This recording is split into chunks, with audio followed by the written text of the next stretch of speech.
Muy bien, vamos a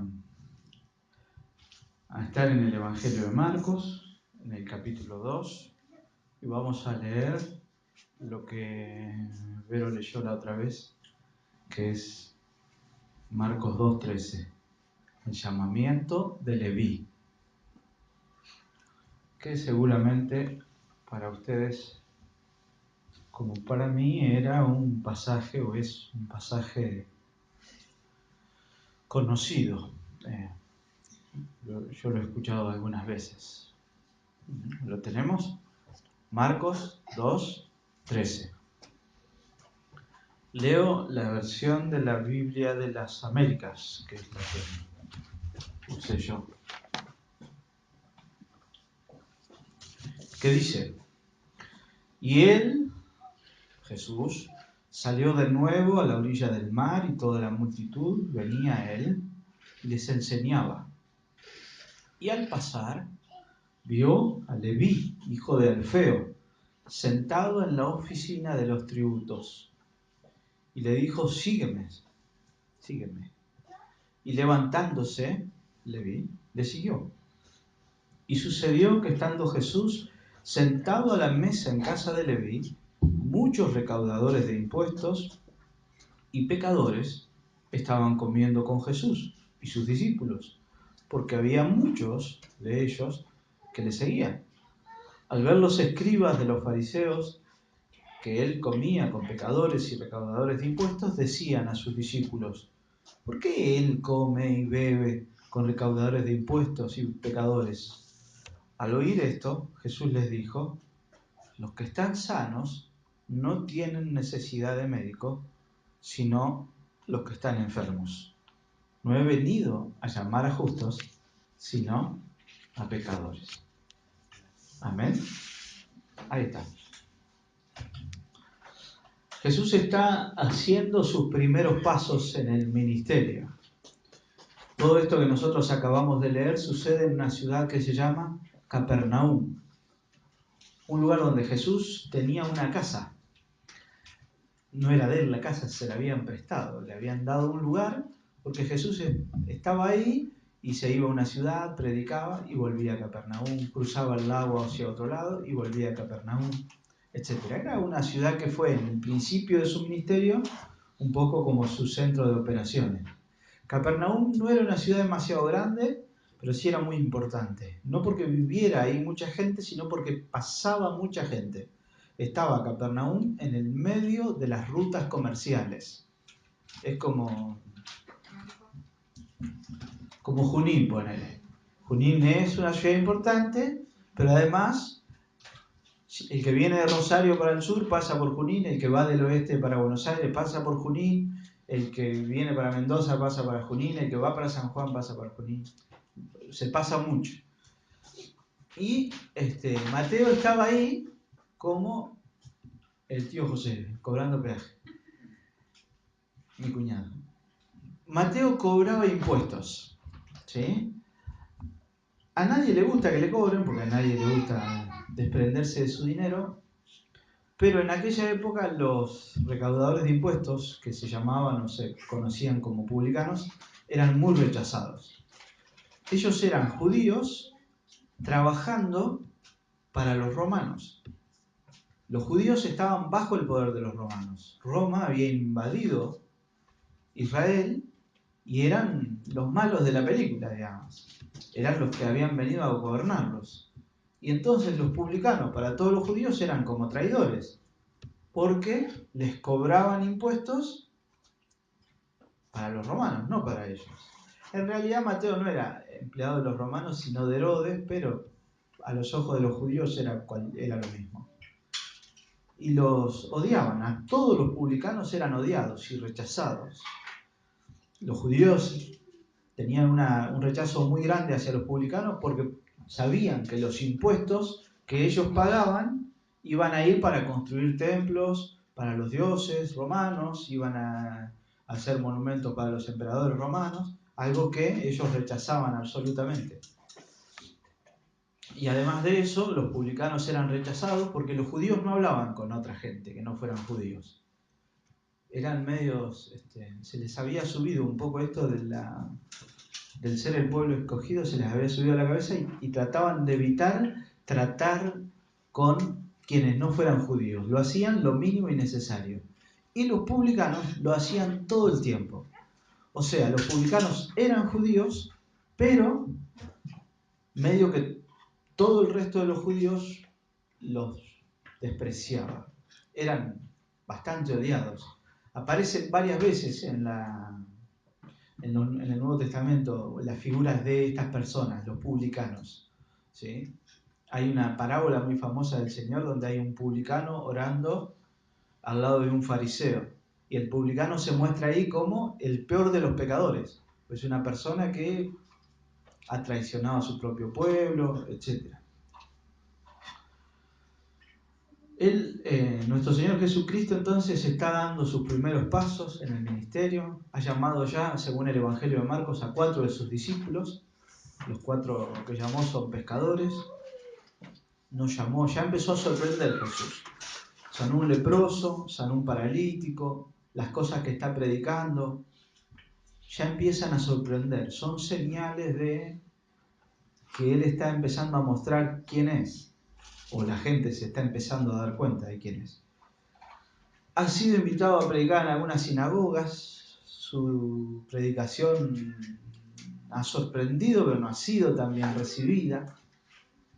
Ha sorprendido, porque dice unos versículos antes que esto, que se sorprendían de cómo enseñaba, porque enseñaba como quien tiene autoridad, no como los escribas y fariseos. Porque lo que Jesús está enseñando acerca de sí mismo, entonces Él sabe de lo que está hablando. Entonces yo leía este pasaje y me preguntaba de qué se trataba. Siempre me pregunto lo mismo, ¿qué dice acá? ¿Qué me está enseñando? ¿Qué estoy aprendiendo? ¿Por qué está esto acá? Y me gustaría que nosotros pensemos en 2 aspectos de lo que aquí se nos dice. Primero, pensemos en Mateo y después en Jesús. El mensaje que yo entiendo acá, lo que veo que Jesús está haciendo es mostrando una vez más que Él no ha venido a decirles a los escribas, a los fariseos, que está bien lo que están haciendo. Él viene a producir revuelo de alguna forma. El mensaje de Jesús es un mensaje que generó mucho rechazo, especialmente en los religiosos de su época, en los que hacían de la fe un negocio. Los fariseos, los escribas, habían hecho de la fe un negocio. Habían hecho un montón de leyesitas para defenderse ellos, para ritos vacíos. Pero Jesús viene a decir: el Evangelio es otra cosa, el reino de Dios es otra cosa. Fue lo que leímos al principio. El reino de los cielos se ha acercado, arrepiéntanse, arrepiéntanse. La señal distintiva del reino es el arrepentimiento. ¿Arrepentimiento de qué? Se tenían que arrepentir los fariseos y los escribas. De esa religión vacía que tenían, de discriminar a los demás, de creerse superiores a los demás. Ese era el arrepentimiento que tenían que tener ellos. Pero Jesús ha venido entonces no a defender el sistema religioso de su época, sino que ha venido a poner las cosas en la perspectiva correcta. La historia seguramente ustedes la leyeron muchas veces, el relato. Les acabo de decir quién era Mateo, la importancia que tenían los publicanos en su época, etc. Como les decía, Capernaum era una ciudad en la que Jesús pasaba bastante tiempo. Marcos es un evangelio cortito, y es cortito porque Marcos va así, tac, tac, tac, tac, contando hechos concretos, nos cuenta hechos concretos, va a lo central, cuenta lo más importante. Hay otros evangelios, como Mateo, por ejemplo, que es más largo porque Mateo da más detalles de algunas cosas. Marcos no, Marcos es la acción lo importante. Y nos dice simplemente que Jesucristo andaba predicando a la orilla del mar. Él iba caminando e iba enseñando y pasó por al lado de este hombre, de Leví. Leví y Mateo son lo mismo, son 2 nombres para la misma persona. Este hombre era un recaudador de impuestos. Un rabí que estuviera predicando la palabra de Dios ni siquiera lo habría mirado, porque era contaminarse. Los judíos creían que hablar con alguien, con un pecador, te contaminaba. Y entonces no lo hacían. Jesús lo mira a Mateo. Y Marcos nos dice que una sola palabra le dice Jesús: sígueme. Mateo seguramente no es la primera vez que ha escuchado a Jesús. Mateo ha estado sentado en esa oficina de impuestos. No sé cómo era, pero en todas las ilustraciones que busqué era más como una tiendita, así como como un puestito de jugo en la playa. Pero algo así, no una oficina así cerrada, sino algo como un toldo. Y la gente pasaba por ahí, él estaba en el puerto, los que pescaban tenían que pagarle impuestos, los que pasaban con mercadería tenían que pagar impuestos, la gente tenía que pagar impuestos, ¿no? Y él estaba ahí sentado y Jesús pasa y lo mira y le dice: sígueme. Mateo había escuchado muchas veces a Jesús. Y el mensaje de Jesús era un mensaje que le hacía bien escuchar, que a él le atraía. Pero si él pensaba que Jesús era como el resto de los maestros de su época, jamás pensó que Jesús iba a dirigir a él. Y ahora no Jesús solo le habla, sino que le dice: sígueme. Y lo que hace Mateo es precioso. Lo sigue. Deja todo y lo sigue. Y yo pensaba, hace un capítulo, Jesús llamó a Pedro, a Jacobo, a 4 pescadores. Y los pescadores lo siguieron. Y si se termina todo este sueño de Jesús, si desaparece este rabí, como han desaparecido otros, ¿qué pasa? ¿Qué hacen ellos? Se vuelven a pescar. No hay problema, ¿cierto? Yo pongo un kiosco y me fundo. Y bueno, volveré a dar clase, no sé. ¿Se entiende? Pero Mateo no. Mateo deja su trabajo y si él lo deja, no vuelve nunca más. Los publicanos eran rechazados, pero el puesto de publicano, de recaudador de impuestos, era codiciado por mucha gente, porque ganaban mucha plata. Y algunos pensarían: sí, está bien, todos me van a mirar feo, pero ¿qué me importa si yo voy a estar lleno de plata? Quizás hasta el mismo Mateo pensó eso alguna vez, pero evidentemente ahora él no aprecia tanto esa vida. Cuando Mateo deja todo y sigue a Jesús, lo deja todo. Realmente lo deja todo. Es como esa expresión famosa: quemar las naves. No deja opciones para atrás. Cualquiera de los demás discípulos tiene para volver. Mateo no. Ante el llamado de Jesús de seguirlo, Jesús lo llama y él lo sigue. Y cuando Mateo sigue a Jesús, significa dejar todo atrás. Lo único que no dejó fue su pluma, dijeron, ¿no? Él cuando cobraba impuestos tenía que anotar. Esa pluma no la dejó Mateo. Después la va a usar para escribir, en vez de números y cuentas, y poner Susana me debe tanto y Karina me debe tanto. Va a decir: principio del Evangelio de Jesucristo, hijo de Adán.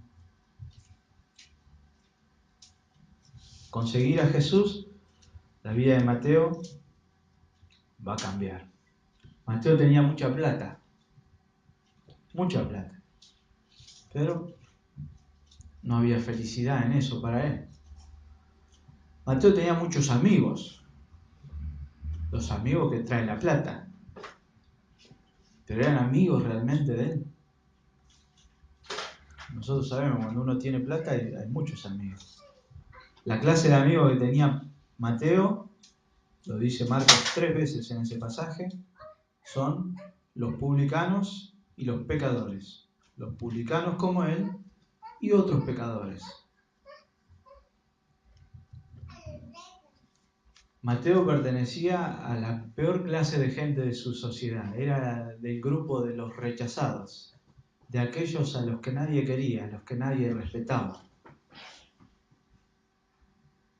Y ahí me sorprende, ¿por qué Jesús va a buscar a sus discípulos ahí? ¿Por qué en vez de buscarlo entre gente preparada, escoge gente simple como los pescadores e incluso escoge a este, rechazado por todos, despreciado por todos? Va y le dice, seguime. ¿Quién? ¿Yo? ¿A vos? Sí, seguime. Y Mateo lo deja todo y le sigue.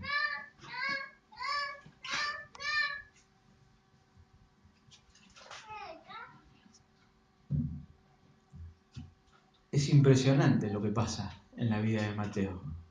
La vida de Mateo da un vuelco total. Pensaba yo, pobre Mateo, rechazado, descastado. Hay una palabra que se llama descastado, es cuando ya sos lo más bajo de la sociedad, lo que nadie quiere. Y sin embargo Jesús le da bola a él. Se acerca a él y lo llama. Y él acepta ese llamado y lo sigue. Jesucristo, que después va a ser el más despreciado y desechado de los hombres. Por ese llamado, Mateo descubre quién es él realmente. Descubre su propio valor como persona. Y a partir de ahí decide seguir a Jesús con toda su vida. Tan contento está que hace una fiesta para celebrar que ya no es más recaudador de impuestos. E invita a todos sus amigos, a todos estos pecadores. Y así Mateo, el rechazado, se convierte en alguien que va a pasar a la historia. Mateo es el que escribe el Evangelio de Mateo, es el que divide el Antiguo Testamento y el Nuevo. Ha sido leído por millones de personas a lo largo de la historia, que han visto su vida transformada como él vio su vida transformada. Cuando Mateo sigue a Jesús, lo sigue hasta lo último, hasta las últimas consecuencias. La tradición, no, la Biblia no nos dice, pero la tradición nos cuenta que Mateo muere en Etiopía como un mártir. Mateo entrega su vida por el Evangelio.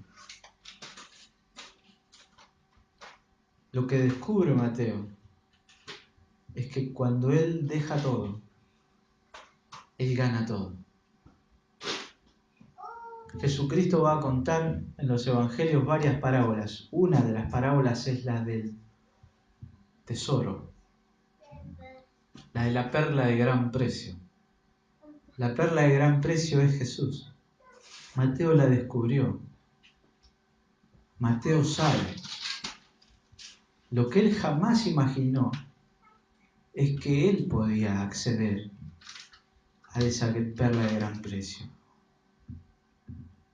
¿Por qué él puede ser un discípulo de Jesús? ¿Por qué él puede estar sentado a la mesa con el Hijo de Dios? ¿Por qué él? ¿Por qué no otros? ¿Por qué no los fariseos que estudian tanto la ley? ¿Por qué no los escribas? ¿Por qué el peor tipo de la sociedad? Y Jesús lo eligió.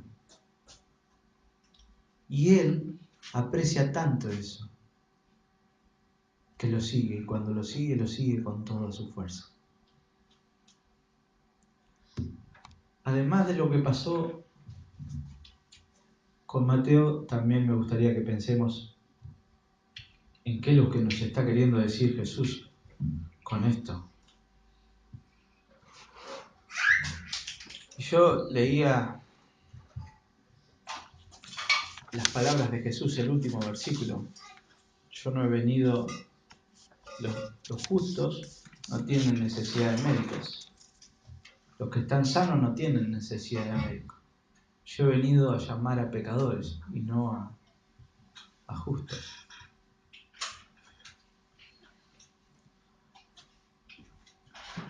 Y una vez más, lo que veo acá es que Jesús está rechazando profundamente la fe que es solo apariencia. Él está queriendo decirles a los escribas y los fariseos que dicen, che, le dicen a los discípulos, el maestro de ustedes está comiendo con recaudadores de impuestos, con un montón de pecadores. Jesús se levanta y les dice, yo he venido a salvar a los que tienen necesidad de ser salvados. Los que no tienen necesidad, está bien. Obviamente nosotros sabemos hoy que aquel que piensa que no tiene necesidad de Dios, simplemente desconoce su necesidad de Dios. Porque los fariseos eran un grupo de gente que había tomado todas las leyes de Dios, las cumplía con detalles, incluso les habían agregado detalles, y eso los hacía confiar en sí mismos. Ellos confiaban en sí mismos. Si ellos se lavaban las manos 7 veces antes de comer, entonces eran puros. Si ellos no hablaban con nadie que no fuera de su tipo, entonces eran puros. Si ellos iban y hacían los sacrificios que eran necesarios en el templo, entonces eran puros. Ellos hacían todo lo que había que hacer. Lo que Jesús nos está queriendo decir con esto es, eso que ustedes hacen no sirve de nada. No sirve porque es apariencia pura. A donde Jesús apela es al corazón. Y no en vano la Biblia dice, un corazón contrito y humillado no rechazarás tú, oh Dios. El corazón que puede escuchar la voz de Cristo, que puede oír el llamado de Cristo y seguirlo, es aquel corazón que reconoce su necesidad, su falta, su pecado. Porque nosotros también a veces podemos ser como los fariseos. Nosotros no hacemos sacrificios en el templo. Nosotros no prendemos velitas a imágenes. Pero es muy fácil caer en eso. Pensar que estamos bien con Dios porque venimos todos los domingos a la iglesia, o en el Facebook ponemos cartelito con versículos, o con frases lindas, o incluso porque ayudamos a alguien que tiene necesidad, porque oramos, porque leemos la Biblia. Es muy fácil caer en el autoengaño de pensar que eso es lo necesario y lo suficiente. Todo lo que yo dije es bueno y sirve, es lindo, yo comparto lo que a mí me gusta en Facebook, lo comparto, no está mal. Pero lo que Jesús mira es el corazón. Lo que Jesús pide es que nosotros reconozcamos que necesitamos reconocer nuestra necesidad de Él, valga la redundancia. Porque lo que Jesús vino a cambiar no fue las formas. Jesús no solo reemplazó, listo, ahora muchachos ya no sacrifiquen cordero porque me sacrifico yo. Jesús no simplemente dijo, bueno, ahora no va a haber más sacerdotes, sino que yo soy el sumo sacerdote. El cambio que trae Jesús, la nueva ley de Jesús, no es una ley que cambia las formas solamente. No es que todo cambie para que nada cambie. Es un cambio verdadero. Lo que Jesús está pidiendo es un cambio de corazón. El Mateo que estaba sentado a la mesa de los impuestos no es el mismo que está sentado después celebrando con sus compañeros. Ha nacido de nuevo. Su corazón ha sido transformado. Y eso lo puede hacer Jesús, solo Jesús. Pero para eso nosotros tenemos que reconocer nuestra necesidad de Él. Dos clases de personas. Los fariseos que critican a Jesús. ¿Qué hace este sentado con todos esos pecadores? Mateo y sus amigos que siguen a Jesús y que reconocen que lo necesitan, que reconocen que son pecadores. Porque el Evangelio trata del corazón. El Evangelio no trata solo de formas. Las formas son necesarias, son manifestaciones de lo que hay adentro. Hay muchas cosas buenas y necesarias que nosotros hacemos. El peligro está en creer que podemos apoyarnos en esas cosas buenas y necesarias, que eso es suficiente. Y nos pasa a nosotros, que hemos conocido la gracia de Dios. Los evangélicos somos los que predicamos el evangelio de la gracia, lo que rescató Lutero. La salvación no es por obras, es por fe. Por fe en la gracia de Dios. Es lo que hizo Jesús. Pero lo que hizo Jesús no es que solo nosotros tengamos ahora nueva forma de hacer las cosas. Es transformar nuestro corazón. En los versículos anteriores, que Carlos seguramente nos va a compartir, el Evangelio de Marcos nos trata de mostrar a Jesús como el Hijo de Dios. Los milagros que cuenta Marcos nos muestran a Jesús como el Hijo de Dios. ¿Quién es Él? Pero el milagro más grande, la evidencia más grande de quién Jesús es que Jesús pueda cambiar el corazón de un hombre, como lo hizo con Mateo. En este pasaje se nos relatan dos clases de fe. La fe de los fariseos, la fe de Mateo. Yo quiero tener una fe como la de Mateo. Yo quiero dejar que el Señor me llame y que transforme mi vida. No quiero